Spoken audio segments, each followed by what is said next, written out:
નમસ્કાર વિદ્યાર્થી મિત્રો, સ્વાગત છે તમારું વિદ્યાપ્રિઝમ ક્લાસીસની અંદર. આજે ધોરણ 10 અને વિષય વિજ્ઞાનની અંદર પ્રથમ ચેપ્ટર આપણે આજે શરૂઆત કરી રહેવાના છીએ. પ્રથમ ચેપ્ટરનું નામ છે રાસાયણિક પ્રક્રિયાઓ અને સમીકરણ. આ ચેપ્ટરની અંદર આપણે એટલું શીખવાનું છે કે સંયોગીકરણ પ્રક્રિયા, વિસ્થાપન, વિઘટન, દ્વિવિસ્થાપન, રાસાયણિક પ્રક્રિયા કોને કહેવાય, રાસાયણિક સમીકરણ લખાય કેવી રીતે, સંતુલિત કેવી રીતે કરવાનું ને બધો પાઠ છે. બરોબર. આ ચેપ્ટર બોર્ડની અંદર આઈએમપી છે, કારણ કે સેક્શન સી ની અંદરથી પણ આની અંદરથી એક ક્વેશ્ચન આવે છે. ઓકે, તો આ ચેપ્ટરને આજે આપણે એકદમ ધ્યાનથી, સરળ રીતે, એકદમ સમજૂતી સાથે હું ભણાવીશ.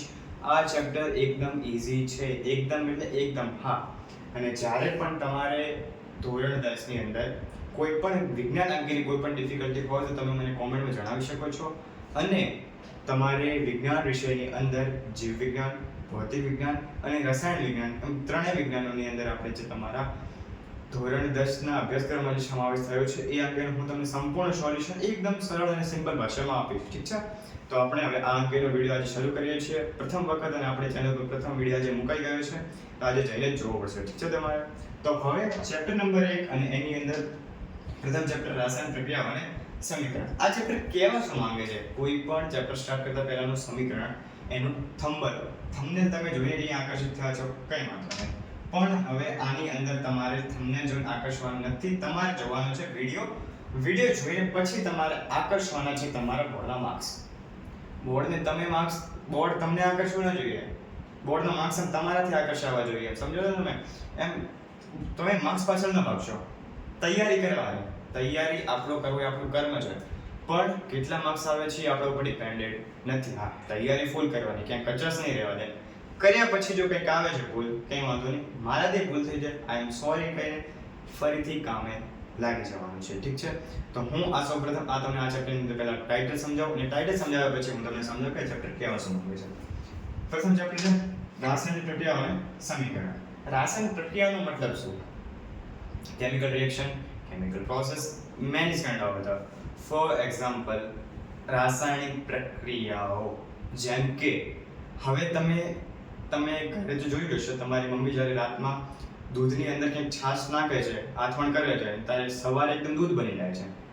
દૂધ હતું કમ્પ્લીટ, છાશ નાખી એટલે કે ખટાશ કઈ અંદર, દૂધની અંદર ખટાશ ઉતાર કે છાશ જવાથી લેક્ટોબેસિસ નામના બેક્ટેરિયા લેક્ટિક એસિડ બનાવ્યું, અને લેક્ટિક એસિડ જ તમારું એક જાતનું દહીં છે.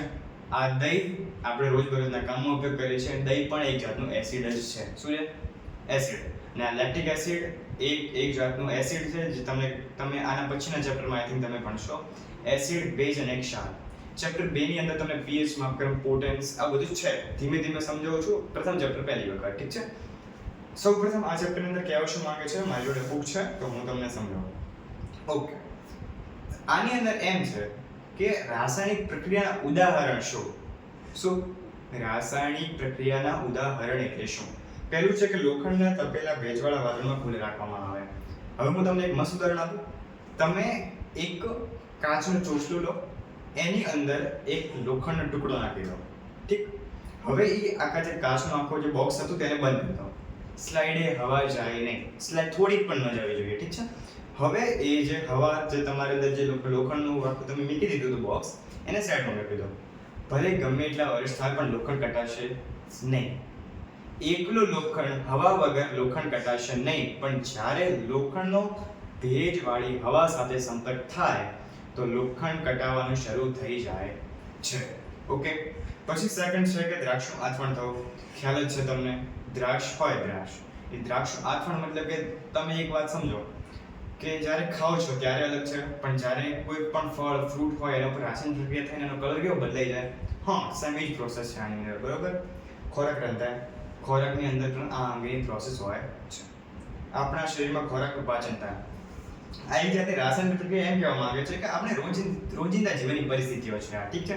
જે આપણે આજ, કાલ, પરમ દિવસે પણ કરવાના છીએ અને આજે પણ કરી રહ્યા છીએ. શું તમે કોઈ દિવસ ખાઓ અને તમે પેટને આપો કે ના આજે આરામ કર, તું પાછળ કાલે કરજે? કોઈ દિવસ નહીં. હવે તમારું હૃદય ચાલતું હોય, આમ હૃદયનું કામ માત્ર પમ્પિંગ કરવાનું છે. બરોબર? હૃદય ચાલતું હોય તો તમે કોઈ દિવસ, તમને થાક લાગે તો તમે આરામ કરો, રાઈટ?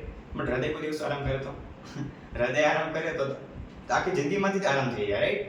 આપણના હૃદય પોતાનું કામ કરે છે. તો સેમ પાચન, આપણું જઠર, આપણું હાઇડ્રોક્લોરિક એસિડ અને આપણા જે ઉત્સેચક મતલબ કે આપણા ખોરાકને પાચન કરવામાં જેટલી મદદ કરતી વસ્તુઓ છે પોતાનું કામ તો કરતું જ રહે છે, પણ થાક આપણને લાગે છે.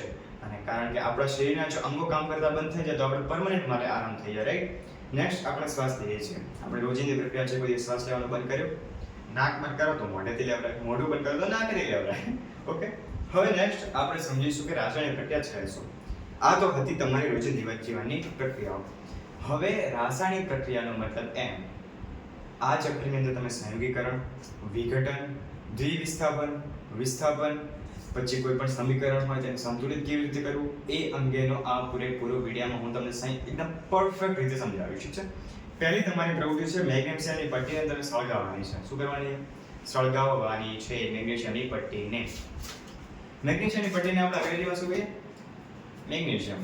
પણ રાસાયણિક સમીકરણને એને શું લખાય? Mg. શું લખાય? Mg. ખબર છે આખું ટેબલ આવતું તો hydrogen, helium, lithium, barium, boron, carbon, nitrogen, oxygen વાળું આવતું હતું ને? હા, તો બસ એનું સિર્ફ એક ખાલી રાસાયણિક સૂત્ર છે. હવે હું તમને સમજાવીશ કે આ ચેપ્ટર અંદર કેવા શું માંગે છે.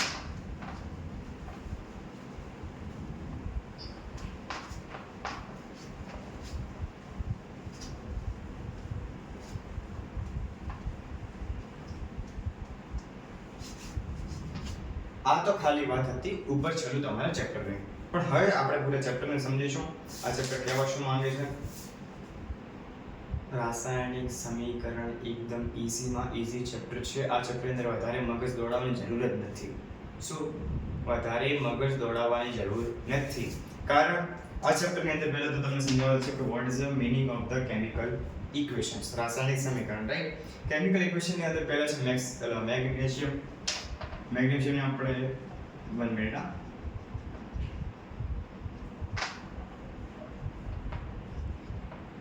Magnesium plus oxygen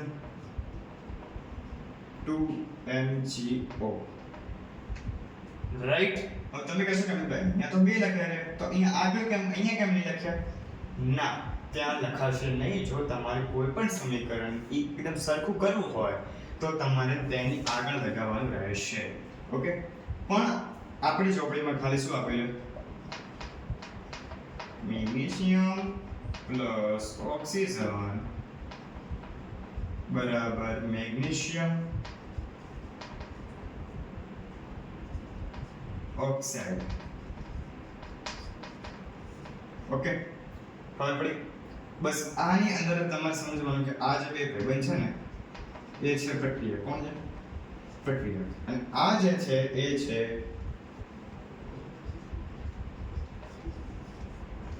નિપજ. શું છે? નિપજ.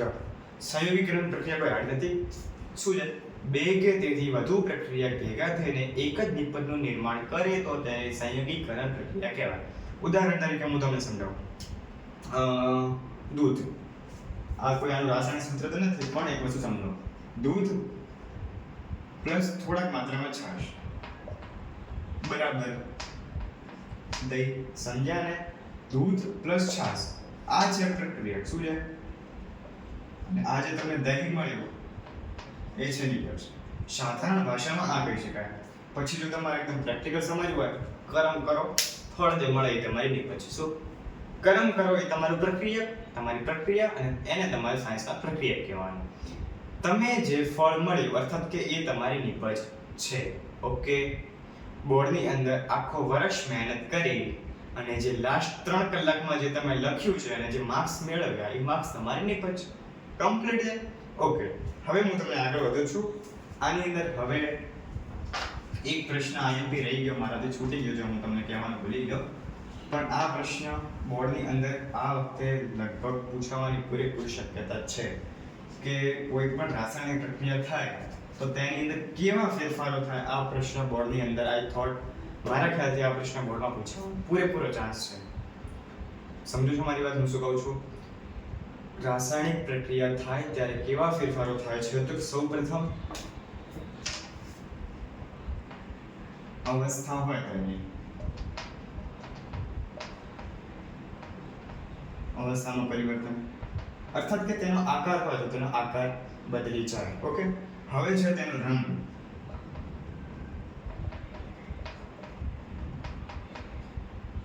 કમ્પ્લીટ.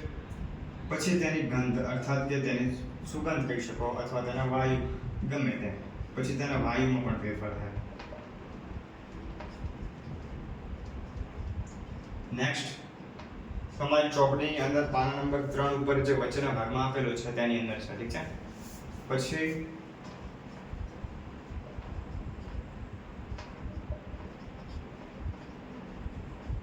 તાપમાનમાં પરિવર્તન.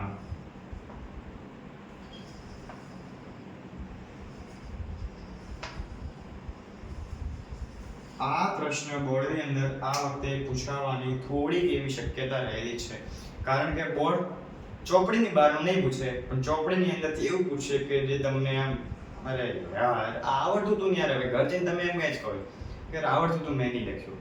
રાઈટ. આ પોઝિશન આપણે ટ્યુશનમાં ભણતા વિદ્યાર્થી જોડે ના થવી જોઈએ. આપણે ખૂણામાંથી આપણે ટોપિક કાઢીને પણ હું તમને ભણાવીશ. ઠીક છે. તમારે ખાલી એક જ વસ્તુનું યોગદાન દેવું પડશે, એ છે તમારું કન્સન્ટ્રેશન અને તમારું ધ્યાન.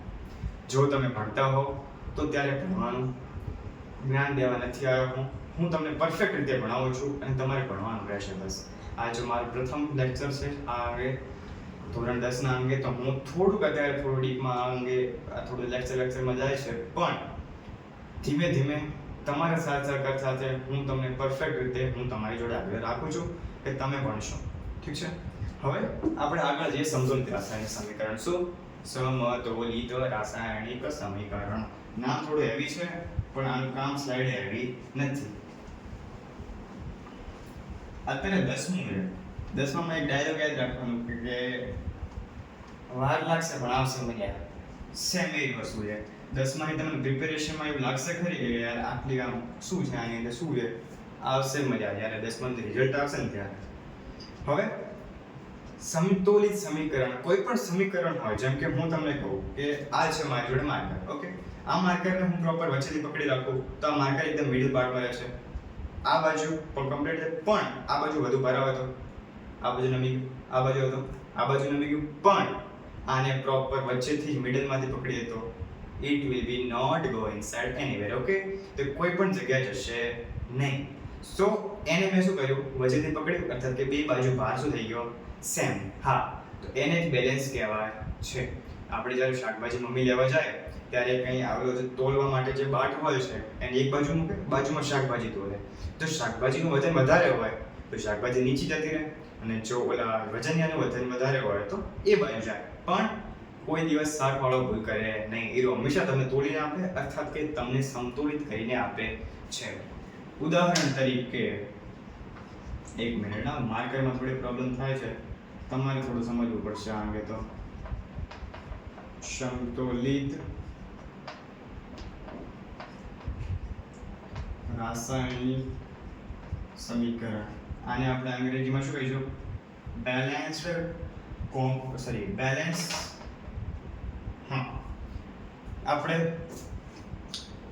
સૌપ્રથમ સંતુલિત મતલબ બેલેન્સ અને રાસાયણિકનો મતલબ શું? પહેલા પર રસાયણશાસ્ત્ર, કેમિસ્ટ્રી, સાયનો મતલબ કે કેમિકલ, રાસાયણિક સમીકરણ. સમીકરણને આપણે ગણિતમાં તમે ભણી ગયા છો 3 ચેપ્ટરની અંદર. દ્વિચરસુરેખ સમીકરણ, ઇક્વેશન, પહેલું ઇક્વેશન, બીજું ઇક્વેશન અર્થાત કે સમીકરણ છે. તો આને શું કહીશું આપણે, બેલેન્સ કેમિકલ ઇક્વેશન્સ. હવે બેલેન્સ ઇક્વલ શું કરીશું આપણે આની અંદર, જેમ કે આ લોકો ઉદાહરણ આપજો, ઝીંક પ્લસ સલ્ફ્યુરિક A+C+10, ઝીંક સલ્ફ્યુરિક એસિડ પ્લસ. હવે તમે ઝીંક અને સલ્ફ્યુરિક એસિડને એક સાથે ઝઘડો કરી દીધો છે. હવે શું, કંઈ ના હોય તો કંઈક તો હોય. ઓકે, તો હવે શું થશે, આને હું તમને એકદમ પ્રોપર અહીંયા લખી ડાયરેક્ટ સમજો, ઝીંક પ્લસ સલ્ફ્યુરિક એસિડ. હવે એનું શું નિપટ શું મળશે, ઝીંક સલ્ફેટ પ્લસ હાઇડ્રોજન વાયુ અર્થાત કે H2 લખાય, હાઇડ્રોજન. ઓકે, આ તમને ઝીંક સલ્ફ્યુરિક એસિડ, ઝીંક સલ્ફેટ અને હાઇડ્રોજન વાયુ છૂટું પડે. બસ આને તમારે વિજ્ઞાનની ભાષામાં લખવાનું છે. ઉદાહરણ તરીકે ઝીંક, ઓકે. સલ્ફ્યુરિકનું સૂત્ર શું થાય? હા, સલ્ફ્યુરિકનું H2SO4. H2SO4. હવે ઝીંક સલ્ફેટ બનાવવાનું છે. શું બનાવવાનું છે? ઝીંક સલ્ફેટ. તો ઝીંક સલ્ફેટ કેવી રીતના બનશે? ઉદાહરણ તરીકે ZnSO4 પ્લસ H2. હવે હું તમને સમજાવું, મસ્ત રીતે સમજાવું. આ કાઢી નાખો. ઝીંક SO4 હતું અહીંયા. હવે આ બંને હવે ભેગા થઈ ગયા, તો વધ્યું કોણ? H2. તો H2 ને સાઈડમાં મૂકી દો. તો ઝીંક પ્લસ H2SO4 એટલે કે ઝીંક પ્લસ સલ્ફ્યુરિક એસિડ બરાબર ઝીંક સલ્ફેટ પ્લસ હાઇડ્રોજન વાયુ છૂટો પડશે. ઓકે. હવે તમે આને બેલેન્સ ચકાસો. અહીંયા 2 છે, અહીંયા 2 છે. ઓકે. અહીંયા 4 છે, અહીંયા 4 છે. બરોબર. ઝીંકમાં કંઈ નથી, અહીંયા કંઈ નથી. ઓકે. સમજ્યા? ખબર પડી? હવે આપણે બુકની અંદર આપણને એક અસંતુલિત સમીકરણ આપ્યું છે, જેને આપણે માત્ર સંતુલિત કરવાનું છે અથવા કે બેલેન્સ કરવાનું છે.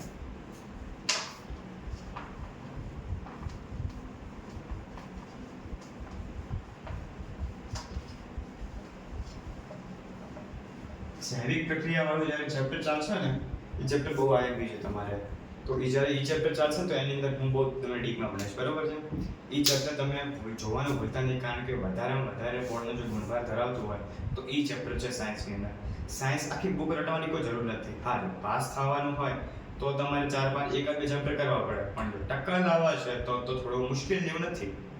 ચોપડી કરવાની બસ. કેમ કે ભગવદ્ ગીતા થઈ જશે ને તો ભાઈ તમને ભલે કોઈ પણ શ્લોક પૂછે આખી ચોપડીમાં, કોઈ પણ સમીકરણ પૂછે, તમને આવડતું હશે. ઓકે. હવે એક તમને સમીકરણ આપ્યું છે, Fe ferrous plus H2O પાણી બરાબર Fe3O4 plus H2. બરાબર છે. હવે તમારે આની અંદર આપણે સંતુલિત કેવી રીતના કરવું તમારે જોવું છે.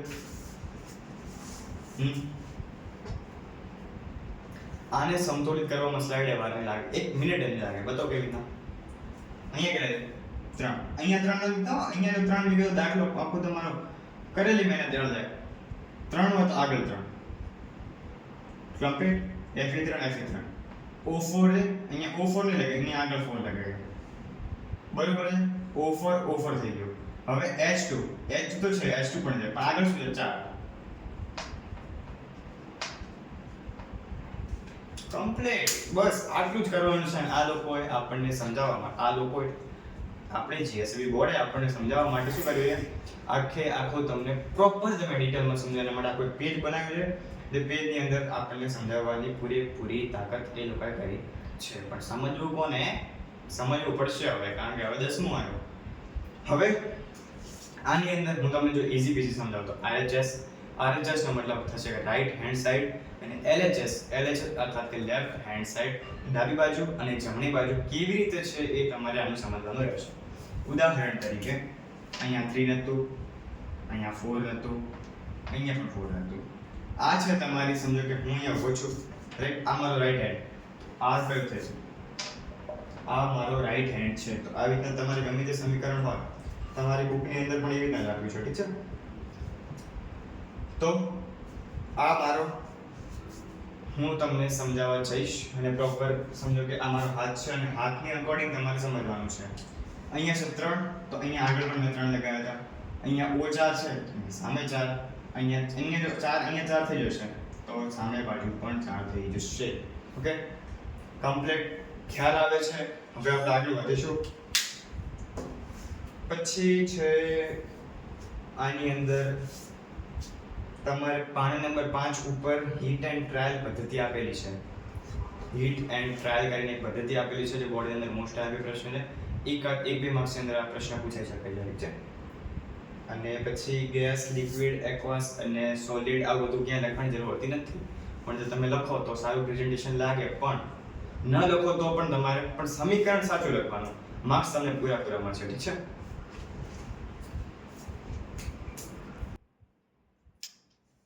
ઓકે, તો આ છે તમારું સંતુલિત રાસાયણિક સમીકરણનું એક ઉદાહરણ શું છે? ઉદાહરણ. એક હરણ છે કે જેનું નામ ઉદા કરીને છે, એનું નામ છે ઉદાહરણ. તો હવે 6CO2 હકીકતમાં આ એક પ્રક્રિયા મારા ખ્યાલથી પ્રકાશ સંશ્લેષણ હોઈ શકે છે, કારણ કે કાર્બન ડાયોક્સાઇડ પ્લસ H2O પાણી એનો ઉદ્દીપક. આ તમારે ધ્યાન રાખવાનું. તાપમાન, ઉદ્દીપક અને દબાણ. આ જો તમે આ મેન ઓફ ધી પર્પઝ આ ઉદ્દીપક હોય છે. ઉદાહરણ તરીકે સૂર્યપ્રકાશ. હવે કોઈ પણ પ્રક્રિયા છે, સમજો કે કાર્બન ડાયોક્સાઇડ હોય,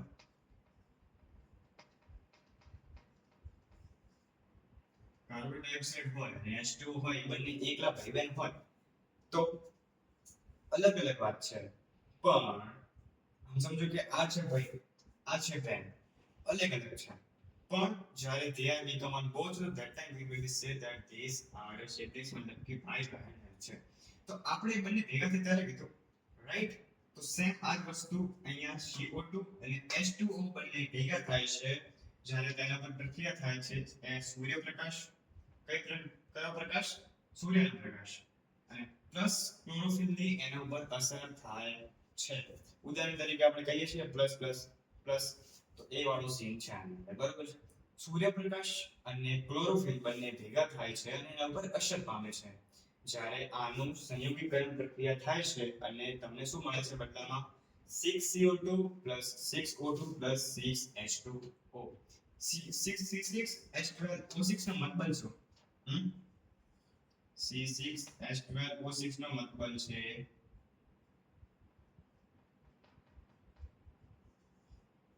ગ્લુકોઝ. શું છે?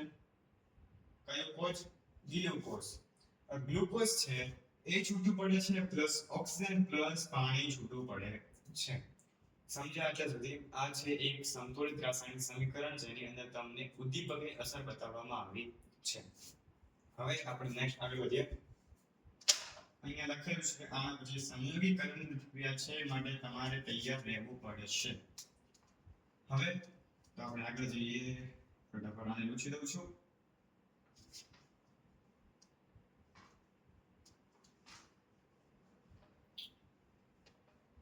જો તમે આપણા વિડિયોને બહુ ધ્યાનથી જોતા હોવ તો તમારે મને એક વસ્તુ કહેવાની છે કે મેં હમણાં જે સમીકરણમાં એક ભૂલ કરી, એ શું ભૂલ કરી એ તમારે મને કહેવાનું છે. જો આ એક તમારા મને ટેસ્ટ જેવું સમજો, મેં એક ભૂલ કરી છે, મને પણ ખબર છે, કોઈ મોટી ભૂલ નથી, એકદમ સ્લાઇડ નાની છે. શું કર્યું છે એ તમારે મને કહેવાનું, જણાવવાનું છે, ઠીક છે? આપણે તમારો મેન્ટાલિટી, તમારી કન્સિસ્ટન્સીનો એક ટેસ્ટ કરીએ છીએ. હવે આપણે આગળ જઈએ સંયોગીકરણ પ્રક્રિયા. શું?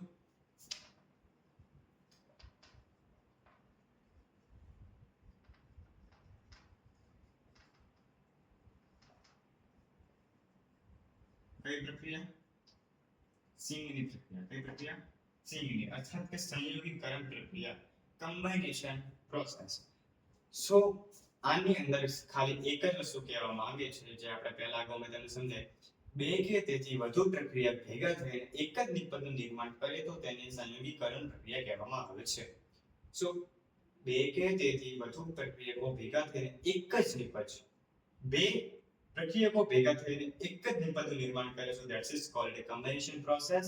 એને આપણે ગુજરાતીમાં કહીશું સંયોગીકરણ પ્રક્રિયા. કઈ પ્રક્રિયા? સંયોગીકરણ. હવે હું તમને સમજાવું, મસ્ત આરામથી સમજાવું. આ છે એક પ્રક્રિયક પ્લસ પ્રક્રિયક બરાબર નિપજ. બરાબર ના કરતા એક નિશાની કરજો એરોની. બે કે તેથી વધુ પ્રક્રિયક ભેગા થઈને એક જ નિપજનું નિર્માણ કરે.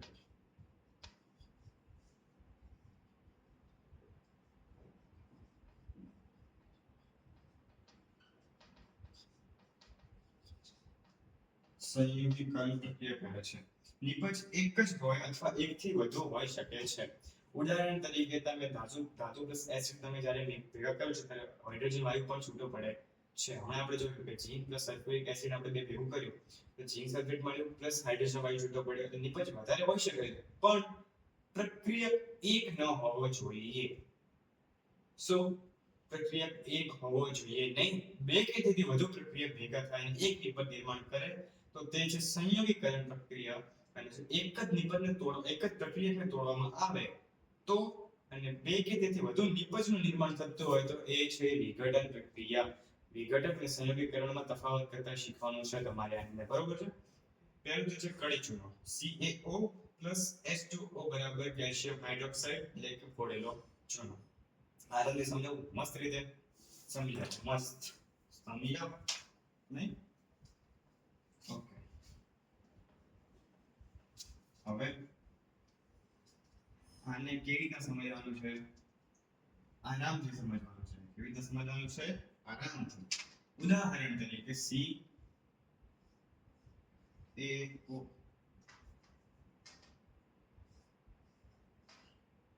રાઈટ, CaO પ્લસ H2O બરાબર કેલ્શિયમ હાઇડ્રોક્સાઇડ એટલે કે ફોડેલો ચૂનો પ્લસ ઉષ્મા ઉત્પન્ન થાય. શું ઉત્પન્ન? ઉષ્મા. હવે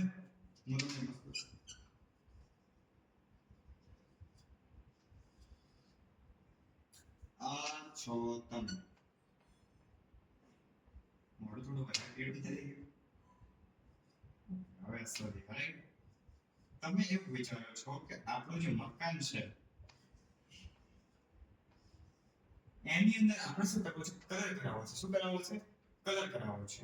પણ આજે તમે પીંછી વાળો કલર કરાવો ઠીક, પણ તમારે એની અંદર ચૂનો કરાવે, બીલા બુટી, હા, સો એ તમારે કલર કરાવવો છે. તો એક કલર તો કોઈ ડાયરેક્ટ તો મળશે નહીં તમને.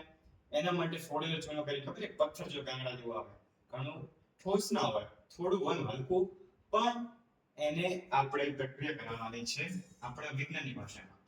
સમજો કે તમે અહીંયા પથ્થર જેવું હોય, તમે એને લીધું, હવે આ છો તમે એને ઉપાડી, આટલો કટકો ઉપાડી દીધો તમે. આ ઉપાડીને તમે એક ડોલ લીધી, ડોલની અંદર આ બધું ભરી દીધું, ઠીક છે. આ મેટલ આખું મેટલ નથી, આ માટી છે જાણવી. હવે તમે શું કરાવો છો? હવે આ તો ઢગાન બે કામ છે, એની જેટલી જોતી હતી એટલી તો લઈ લીધી. હવે H2 અર્થાત કે હાઇડ્રોજન, સોરી પાણી, H2 એટલે હાઇડ્રોજન થાય, H2O છે એટલે પાણી. પાણી તમે આની અંદર નાખ્યું. શું પાણી તમે આની અંદર નાખ્યું? તો હવે આની અંદર જે નાના નાના જે કણો હોય ને એકબીજા સાથે વાઇબ્રેશન કરે, દર્શને એ પ્રક્રિયા કરે છે. અને જ્યારે પ્રક્રિયા કરે ત્યારે શું બને? આમ ફટ ફટ ફટ ફટ બુલબુલા ઉપડે, આમ પાણીના ગોળ ગોળ ગોળ ગોળ ગોળ, અને આમ ઉપર ઉપર ચલા જાય તો શું ઉત્પન્ન શું થાય? ઉષ્મા. કોણ? ઉષ્મા. ઓકે, આ ઉષ્મા ઉત્પન્ન થાય. ઉષ્માનો મતલબ સામાન્ય રીતે ગરમી. શું? ગરમી. કઈની? ગરમી. તો ગરમી ઉત્પન્ન થશે જ્યારે તમે CaO H2O ની પ્રોસેસ કરાવો છો, ત્યારે તમે ફોડેલો ચૂનો, પહેલા તો તમે લીધો છે કડી ચૂનો. શું લીધો છે? કાળા કલરનો ચૂનો અર્થાત કે કડી ચૂનો, પ્લસ એની પ્રક્રિયા કરી તમે પાણી જોડે, એટલે તમને મળ્યો ફોડેલો ચૂનો. એક મિનિટ.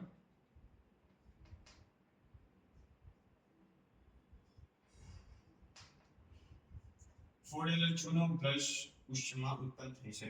હવે તમે આની પ્રોસેસ કરી શકો છો. હવે તમારા માટે તૈયાર. લઈ જાઓ સીધા હાથે ઘરે ડોલમાં ભરી. આ તમારા હાથમાં એક ડોલ છે. આ ડોલથી તમે ઘરે લઈ જાઓ. હવે ઘરે લઈને તમારે બસ ખાલી અહીંયા પોથી નાખવાનું છે, તમારું ઘર તૈયાર. ઓકે, ઘર તૈયાર નથી થાય, ઘર તૈયાર થઈ જશે. એક મિનિટ. ઓકે, કોઈ છે. હવે હું તમને સમજાવું કે આ તો હતી સંયોગીકરણ પ્રક્રિયા. શું બધે બધું કેલ્શિયમ ઓક્સાઇડ અને પાણી જોડે હોય? ના, ઘણા ખરા એવી પ્રોસેસ હોય છે કે જેની અંદર પણ ઉષ્મા ઉત્પન્ન થાય છે. સમજ સમજો? પેટમાં દુખાય જિંદગીમાં ખૂબ દર્દ તો આવે છે. હવે તમે એમ કહો છો કે યાર પેટમાં થોડું વધારે દુખે છે, ડોક્ટર જોડે નથી જવું, પણ ઈનો લઈ દઈએ. શું લઈ દઈએ? ઈનો. ગ્લાસમાં નાખી, ગ્લાસમાં ઈનો પી, ઉપરથી એકલું ઈનો પાઈ દઈશું, ફરફોલા ફૂટે છે. જ્યારે પાણી નાખ્યું, ફટ ફટ ફટ ફૂટવા માંડે અને તમે પી. પણ તમે પ્રક્રિયા શું કરે? ઈનો પ્લસ શું? ઈનો પ્લસ H2O અર્થાત કે પાણી. ત્યારે તમને જે નિપજ મળી એ તમારી નિપજ છે, પણ પ્રક્રિયા કયા કયા? ઈનો પ્લસ પાણી. ઓકે, સમજ્યા આટલું? આગળનું થોડું ઉદાહરણ છે જે એક ઉદાહરણ કરાવું છું કે C+O2 બરાબર CO2 ઓકે હવે C+O2 બરાબર C મતલબ કોલસો સમજવું શું કોલસો એકનો કોલસો હોય કોલસો એને આપણે આ જગ્યાએ પડી રહ્યો હતો અહીંયા આપણે કોલસો પડે તો શું તે લગી જશે ના તે કોના કોન્ટેક્ટમાં આવશે તો સળગશે ઓક્સિજન અને ઓક્સિજનના જ્યારે કોન્ટેક્ટમાં આવશે ત્યારે તે સળગવા મળશે ઓકે C+O2 બરાબર CO2 આ છે તમારા બે શું છે પ્રક્રિયક છે જ્યારે આ તમારા માટે એક નિપજ છે આ છે શું છે નિપજ છે શું છે એક જાતની પજ છે એનું નામ છે નિપજ ઓકે આજના માટે આટલું મળી એક નવા વિડીયોમાં અને આપણી ચેનલ પર આવ્યા છો તો અંત સુધી વિડીયો જોયો છે જો તમે હવે જો મને જોઈ રહ્યા છો એનો મતલબ તમે અંત સુધી જોયો છે ઠીક છે તો આપણે આ ચેપ્ટરનો આગળનો જે ભાગ છે તે આપણી ચેનલ પર જલ્દી આપણે મૂકી દઈશું આજનો વિડીયો તમે જોવાનું ભૂલતા નહીં આજના માટે આટલું મળી એક નવા વિડીયો બાય